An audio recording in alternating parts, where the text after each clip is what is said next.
reconciliation without justice. We know them. An apartheid judge apologize, come and call us kafirs and not be punished. So what is the EFF going to do to address those issues of justice? We're going to go after them. And that's what they don't want. Before we go to the borders, which is an apartheid debt. But in 1993, it was reported that we are owing the apartheid debt $25 billion US. Now, what was this money used for? This is the money that was used to buy weapons.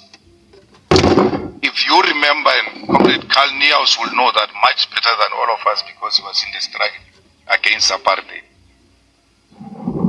There were trucks that carried weapons, military trucks that carried weapons into KZN.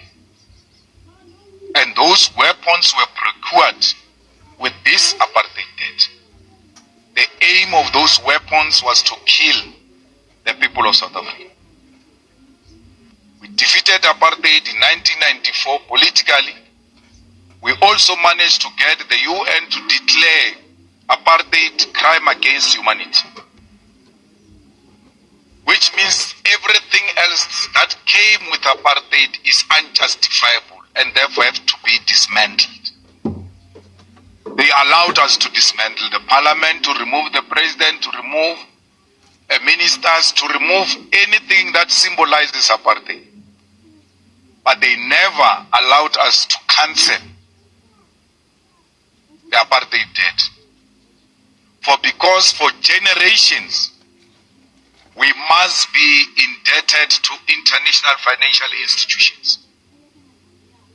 We now are owing almost 573 billion, which we are servicing, and that includes the apartheid debt.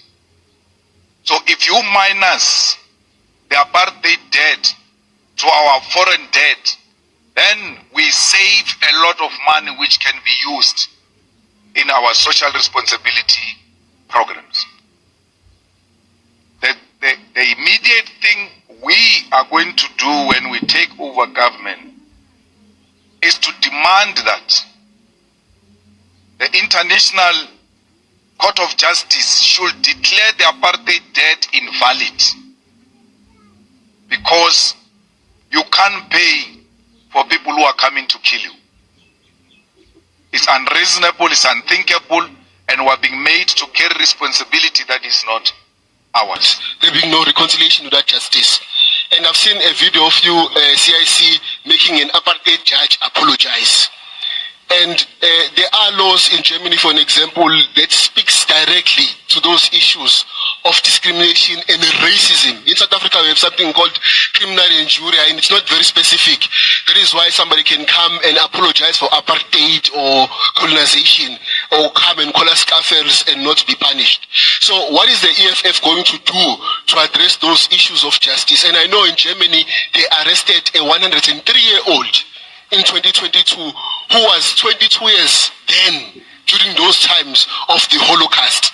And so this is my question to say, what justice are we going to have? Because clearly that Truth and Reconciliation Commission was a circus. Thanks. I mean, there will never be reconciliation without justice. This thing we're demanding of the land is justice. That's simple. The economy must be in the hands of the people because it was robbed from them. And the EFF government will prosecute apartheid agents. We know them. We know the operators of Flag Plus. We are going to go after them. And that's what they don't want. That's why they don't want the EFF. They know these ones are going to give us a problem. Where are those judges that were hanging people? No one speaks about them. No one dares to write about them that this one was a hanging judge.